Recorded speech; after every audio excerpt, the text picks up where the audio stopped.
Okay, let's get to our panel right now. Joining us in the studio is Alberto Avendaño. He's an award-winning Spanish journalist and the Washington bureau chief for the National Association of Hispanic Publications. So, Alberto, we have the legal specifics of this case right now, but it's also a political case for Spain. How much of a political crisis is Spain in right now? It is. It is the most important constitutional crisis since the beginning of our current democracy in 1977. Let me give you, for our American audience, two dates. 1957, 1963. Under Eisenhower and Kennedy, the U.S. federal government intervenes rebel states on the issue of racial segregation. Fast forward 2017, the Spanish government intervenes Catalonia.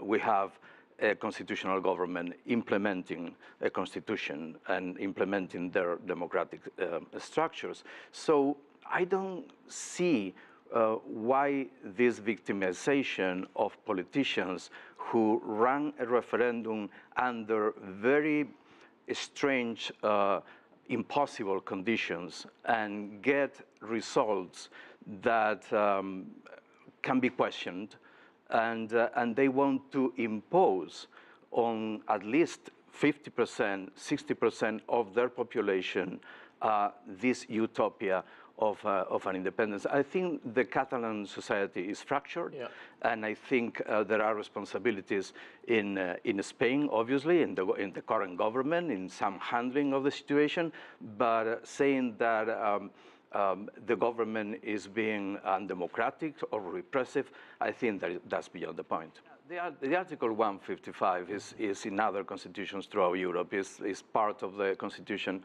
of the federal government of Germany. And there is nothing strange about what is going on in Spain.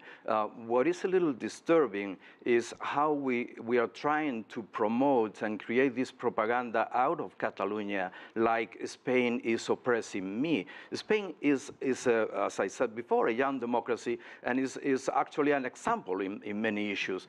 One of the things that Catalans don't stop to think and recognize is that our current democracy has provoked a renaissance of culture, and it has given them a strong power that for them, they would like to have this kind of powers in many states of the United States. So there is a lot of comparative history here that is not put on the table, and we always try to trash the Spanish democracy, and I think it's irresponsible. Making 1 + 1 equals 3. I just don't get this line of thought. Okay, go ahead. Yeah, I mean, I can tell. we have a reality.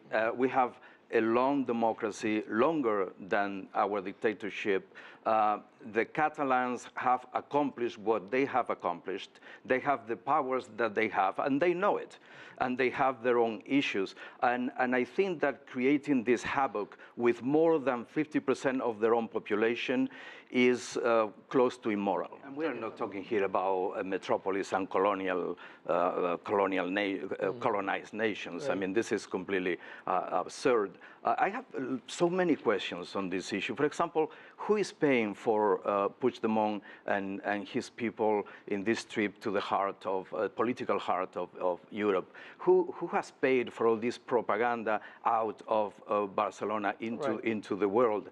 Who is putting the money into this gasoline to fuel the whole Catalan issue? Maybe the taxpayers. Maybe that's a problem too. I mean, we need to put. Well, we have now a silent majority in Catalonia. We see the Catalan issue as a taxpayer issue, which is a very American way of seeing it, and they really get into trouble. We never talk about the so-called silent majority. We never talk about the other. A nation is not a group of ideologues imagining a nation or imagining something that is coming. If the model is Kosovo, I have a problem. But those heavy-handed tactics that the police used, that was a mistake, wasn't it? Well, it has been criticized. I myself have criticized in media in the United States. You know, the rest of the world, of course, is looking at what's going on in Spain right now. And, you know, people are looking at this from all points of view. I mean, there's an economic analyst in London, for instance, who looked at this and says that Spain is in for a very long period of disruption right now, and this issue is going to dominate Spanish political, economic, social affairs for a long time. That would be unfortunate. I agree that this is a test for Spanish democracy, and it is a test and it's a challenge for constitutional rule of law. And it's not only for Spain, it can be for throughout Europe in other areas. I think we are living an era of disruption. We have Washington, we have London, and we have Barcelona. And this is extremely disruptive. We have President Trump and Russiagate, and we have this weakening or this turmoil in Europe. Who are the beneficiaries of this kind of turmoil are my kind of questions. And I don't like conspiracy theories, but I repeat, Spain has a very strong democracy that has been won, and it has been a triumph. It cost us sweat, blood, and tears, or whatever you say in English, and we are an example. I'm sorry to contradict my friend from Princeton.